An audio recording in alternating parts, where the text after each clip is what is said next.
Hello sociologists, here we go with our fourth lesson about community. Okay, our learning goals for today are: you're going to know what social inclusion and social exclusion are. You're going to know some factors that influence social inclusion and social exclusion, and you're going to be able to combine those factors to analyze a concept. So some of the more difficult questions that you're going to get are analyzing and evaluating. So we need to start developing our skills at doing those two things. And finally, you're going to know some sociology terminology. You're going to have a little go again at the sociology vocab quizlet at the end of this lesson. That's going to be your homework. Okay. Factors that influence feelings of inclusion and exclusion. And we are keeping the word feelings in there because inclusion and exclusion is not objective, it's subjective, it's a feeling. You feel included or excluded. Two people experiencing the exact same thing, one might feel included and one might not feel included. It's subjective. We can do external things to improve it, but it's really just a personal feeling that people have about whether they feel included or not. Okay.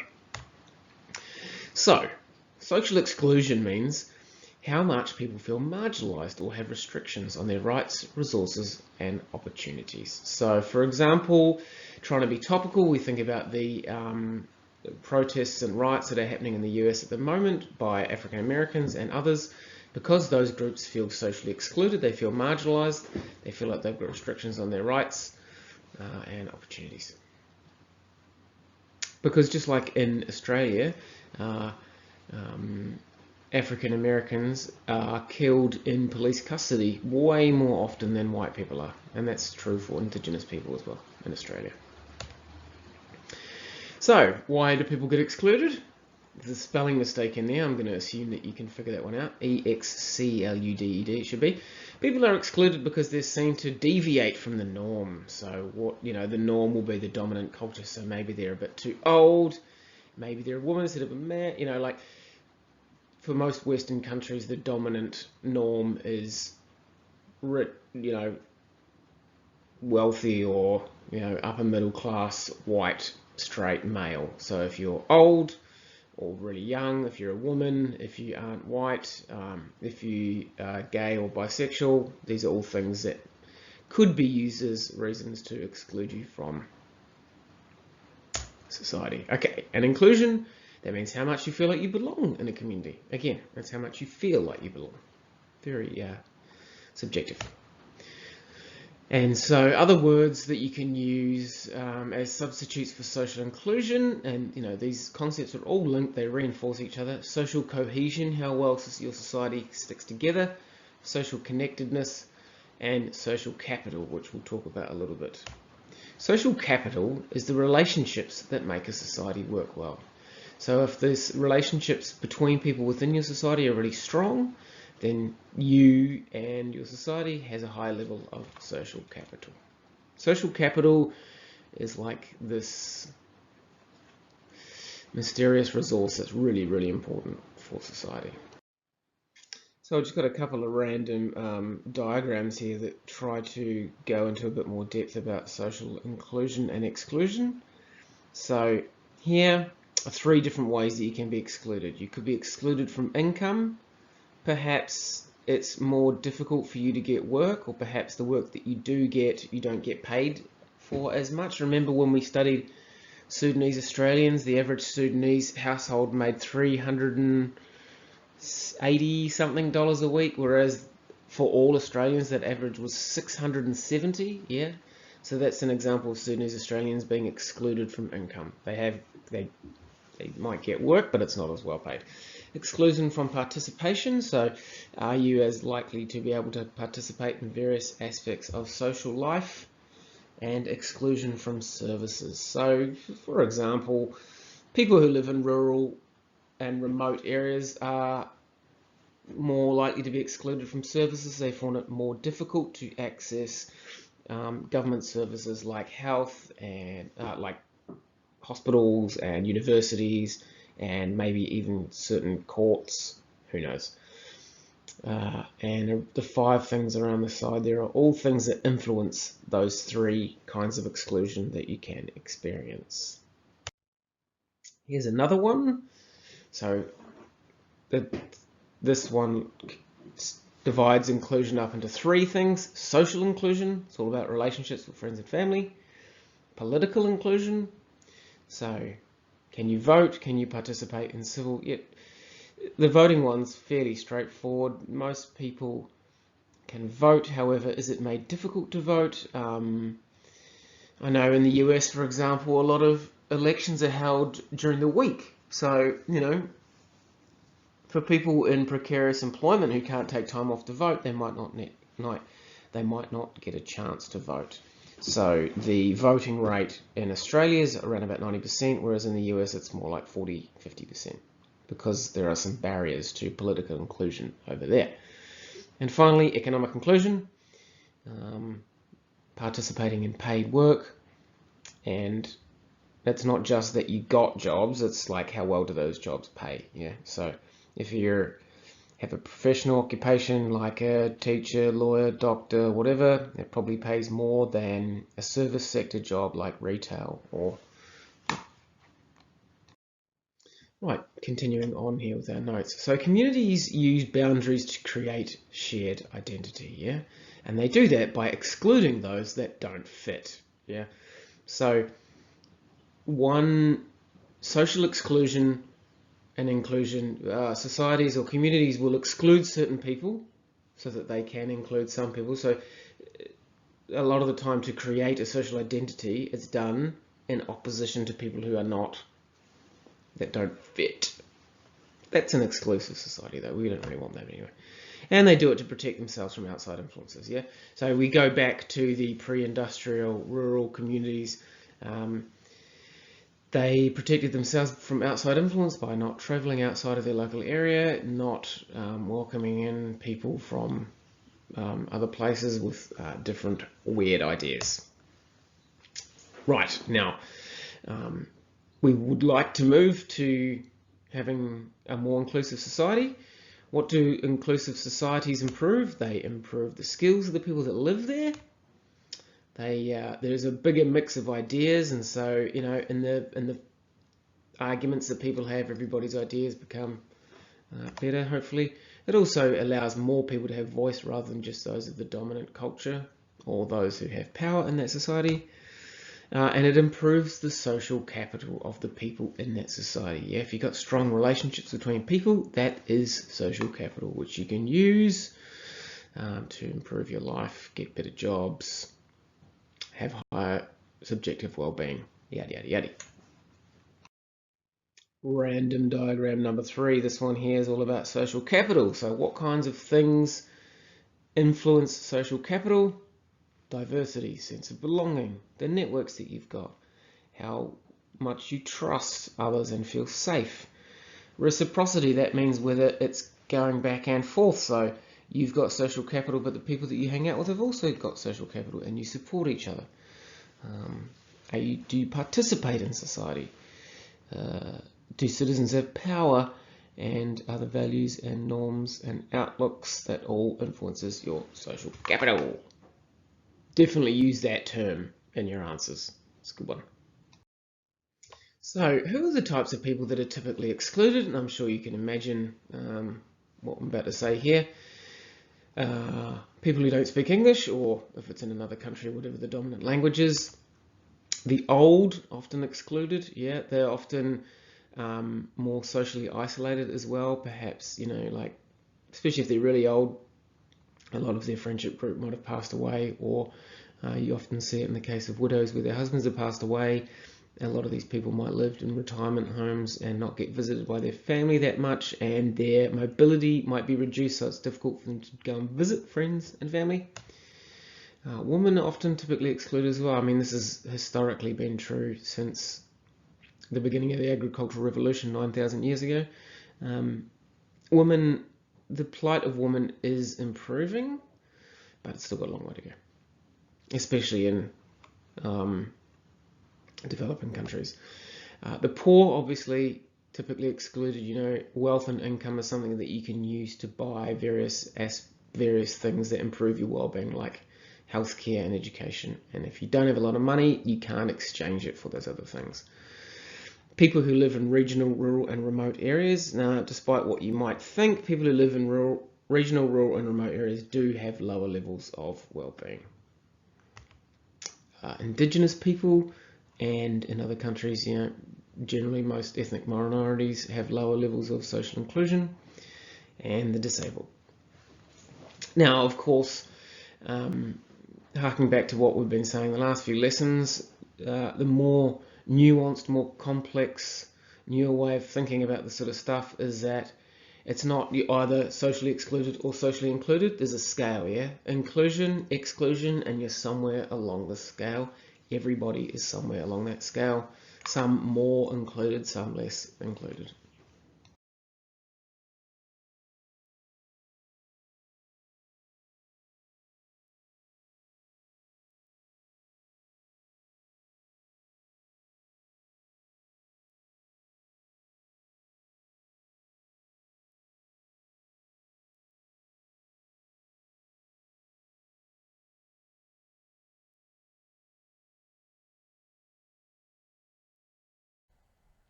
So here's a cool infographic that looks a little bit in more detail about who the most socially excluded groups are.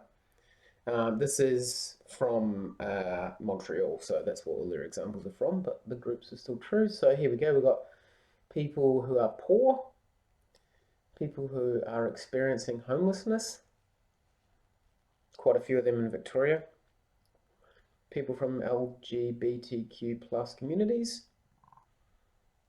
So you've got a higher chance of being homeless if you're from one of those communities. Senior women. So older people are generally more socially excluded, but in particular older women. Older women are often not as wealthy in retirement as men are, and they live longer, so um, they may lose their partner, the person who has been their social support for most of their life, because men don't live as long. The man dies, and then the woman has to live alone, so that increases her social exclusion. People with disabilities, people with mental health problems, recent migrants, and visible minorities. And so, visible minorities, I guess we're talking about people who look different. So here we go. This is some statistics on social exclusion in Australia, taken from 2017, so fairly recent. So the bigger that bar, the more socially excluded they feel. Yeah, so big bar is bad. So females are more socially excluded than males. People 65 and over are more socially excluded. Those who don't speak English are more socially excluded. Indigenous people are more socially excluded. Those who have disabilities or long-term ill health are more socially excluded. The less education you have, the more socially excluded you have. And if you live in public housing, you're more socially excluded. This is quite interesting because you can actually compare different types of reasons for social exclusion and inclusion. So, for example, the difference between males and females in terms of social exclusion is slight, whereas the difference in age is huge. If you're over 65, you're way more socially excluded than other age groups, whereas males and females are quite similar. The English-speaking background thing isn't, you can see, compared to all the other factors, is about medium level. The biggest ones, though, let's have a look at that. So the biggest things that negatively influence your social inclusion are being a public housing tenant, not having graduated high school, having long-term illness or disability, and being an Aboriginal or Torres Strait Islander. So there you go. They're the five biggest ones you can see there. I'm just going to get my little pointer out. Yeah, public housing, not having finished high school, being sick or disabled, being Indigenous, and being old. So there's the top five. I can't write using this thing. Anyway, interesting graph. Right. the interplay of factors. So we've looked at lots of different factors that influence social inclusion and exclusion. So here's a list of those factors: wealth and income, the quality of your friendships, quality of your family relationships, your ethnicity or race. Of course, sociologists prefer the term ethnicity, don't they? Sexual orientation, and your language spoken. But what I want you to do in this activity, I want you to pick any two of those 6 dot points, and I want you to write a short paragraph explaining how they might interplay. What might the influence of one of those factors be on another one? Does the quality of your friendships impact the quality of your family relationships? Does your ethnicity impact your wealth and income? Does your ethnicity impact your language spoken? Does your sexual orientation impact the quality of your family relationships? You can probably do a little bit of quick research there to get some backup to whatever you say, but I'm very interested to hear what your thoughts are. So pick any two and write a short paragraph explaining the link between them, how one might affect the other. Today's first video is from the Khan Academy, Social Inclusion and Exclusion. Do it! Being an integral member of our society carries with it many advantages. You can get access to good social networks, to housing, to educational resources, to all the different resources of a community. And with that comes a great deal of opportunity. But one of the things that can happen is that certain individuals can find themselves being kind of pushed, kind of relegated to the peripheries of society. And when that happens, they really lose or are prevented from participating in society in many ways. They may have reduced rights, access to legal protection and rights. They may have reduced access to resources, and they may have reduced opportunities. But the thing is, so we have the core of society in the middle here, but we can also have a variety of different processes that can drag or suck people away into the periphery, into the fringes of society. So one of the important factors here could be, for example, poverty. So let's draw the poverty magnet. And the poverty magnet can literally drag people away from the core parts of society to the fringes. And as we move away from the center, these people are experiencing a greater degree of social exclusion. And this is the process by which we are derailing people from actively participating in society and sending people, effectively relegating people to the fringes of society, where they're basically denied access to many resources. Another important magnet that we can draw is the magnet of ill health, whether that's mental or physical. That's a huge magnet. Again, people who are physically or mentally ill may have a much tougher time engaging and interacting in society. And they too may be dragged away from the core part of society into the fringes. Also, we should bear in mind that certain groups may face a lot of discrimination. This could be an additional magnet. And these groups can face discrimination based on their race, gender, sexual orientation, and a whole heap of other different elements, such as culture, for example, or citizenship, or other preferences, such as politics. Another thing that we can consider is things like education, housing, employment. These are all very, very, very important factors. And with a lack of education, housing, or employment, people can again be very easily relegated to the fringes of society, where they're not really participating or able to interact, network, and gain the resources that many people in society have. So as we continue to talk about this really important concept of social exclusion, one of the things I want you to bear in mind is that we've drawn these separate magnets, but in reality, people who experience social exclusion, who are really pushed to the fringes of society, they often have many of these magnets combined. So they're dealing with tremendous forces that are effectively pulling them away into the fringes of society. And when that happens, when people are pulled away into the fringes of society, there's certain consequences that can happen. Those individuals may not only develop greater degree of ill health, but they may also undertake criminal activities because they feel so disenfranchised. So those are two important concepts there: ill health and crime. So as we can see, social exclusion can have many different factors at play that we need to consider. There are many different things I want to consider when we talk about social exclusion, and one factor I want you to consider is the concept of segregation. And this concept is pretty important because this is a way of separating out groups of people and giving them access to a separate set of resources within the same society. Sometimes people describe this as being separate but equal. But we know from historic examples such as apartheid in South Africa or the treatment of African Americans in the US historically that this is rarely true. Oftentimes people who are segregated have substandard or really poor services. So if we consider our society again, perhaps segregation would look like this. One set of individuals would perhaps occupy only a part of the mainstream and the fringes of society, and they'd be segregated out. And segregation may be maintained by things like laws and public institutions, or there may be much more informal processes or hidden discrimination.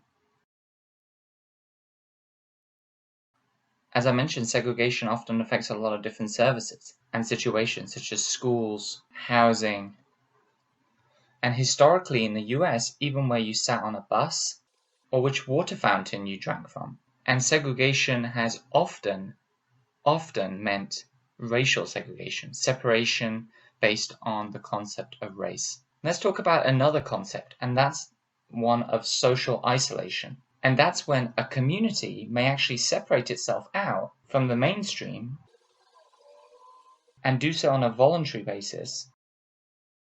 And they may want to isolate themselves out based on their own religious or cultural or other factors. But they want to do that to perhaps preserve part of their identity. The Amish, for example, may be a group in the US that you would consider undertaking a degree of this voluntary social isolation. And this would be different to social exclusion, because in social exclusion there are a lot of external factors at play that force an individual or push or pull an individual to the fringes of society. But social isolation by some of these communities is often done on a voluntary basis. And our second video is on the importance of social inclusion. Oh yeah. Welcome to the importance of social inclusion. We're going to explore why social inclusion is so important to health and how we can improve on it together. So what is social inclusion? You may have heard of it before, or something similar, like social exclusion, cohesion, or capital. These are not all the same thing. When talking about social inclusion, there are lots of different definitions. One used in Australia refers to whether each individual in a community has the ability, resources, and opportunity to Learn. Can someone participate in education or training? Work. Can they participate in paid employment or unpaid volunteer opportunities? Engage. Can they participate with others, connect with local services, or engage with cultural or recreational activities? And have a voice. Do they have the ability and the opportunity to influence decisions that affect them? From this definition, we can see who are typically excluded socially, including single parents, people who have long-term health conditions or disabilities, elderly people, and people from culturally and linguistically diverse backgrounds, to name only a few. Why is this important? Why does this matter to health? Because these people who are socially excluded have poorer health outcomes, while people who are socially included have better physical health outcomes and mental health outcomes. Also, the United Nations, in their Sustainable Development Goals, emphasise the need to ensure inclusion for the most vulnerable in any population. This is a global responsibility that we are a part of. How socially inclusive a community is can be measured by looking at participation numbers, sense of belonging, empowerment, and overall quality of life. You can measure participation with indicators like the number of people in paid employment or unpaid volunteering, or participation in education or training. You can measure a sense of belonging with indicators like participation in social and community activities. You can measure empowerment with indicators like participation in community action. And you can measure quality of life with indicators like perceptions of personal safety or fear of discrimination. Let's look at how simple it is to use these indicators. For example, volunteer rates are a participation indicator. Volunteering can show a purposeful contribution to society, perhaps as a pathway to employment or social inclusion. Volunteering is linked to employment and income, with those who earn more likely to engage by volunteering more. At this point, you may be wondering how Australia is doing. Let's look at Victoria's social inclusion indicators. You may think that Australia is doing pretty well. We're all equal, right? Unfortunately, the Social Exclusion Monitor shows a difference in social exclusion depending on whether you are female or male.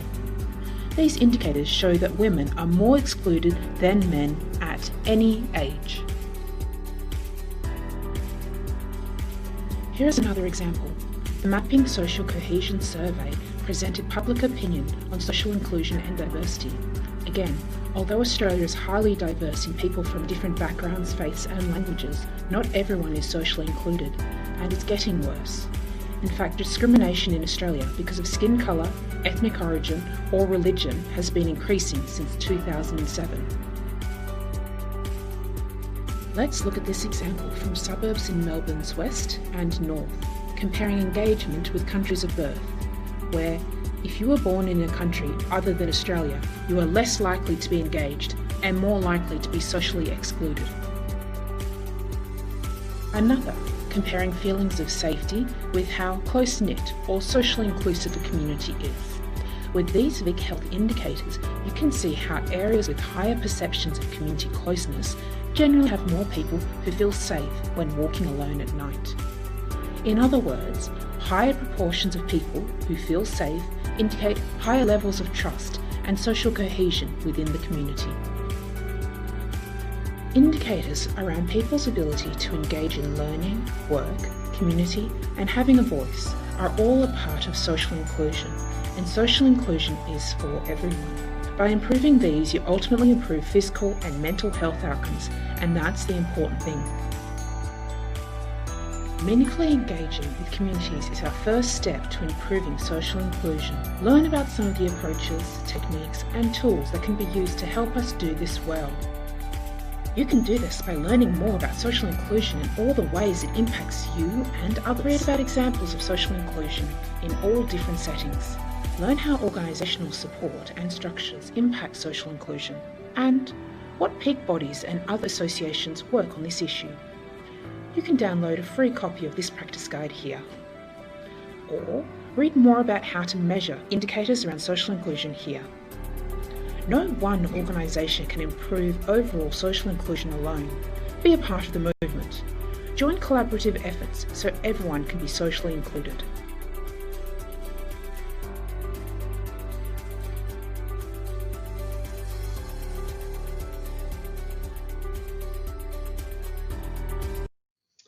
So really quickly, our reflection activity today with the concept social inclusion. We're going to do a CSI. I want you to give me a colour. When you think of social inclusion, what colour do you see?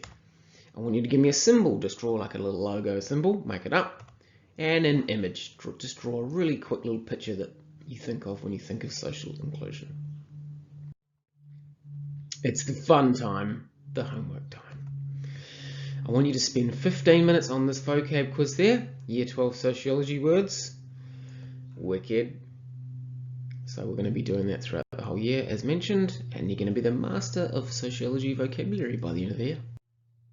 Thank you so much for taking part in this lesson. As I always say, keep it real.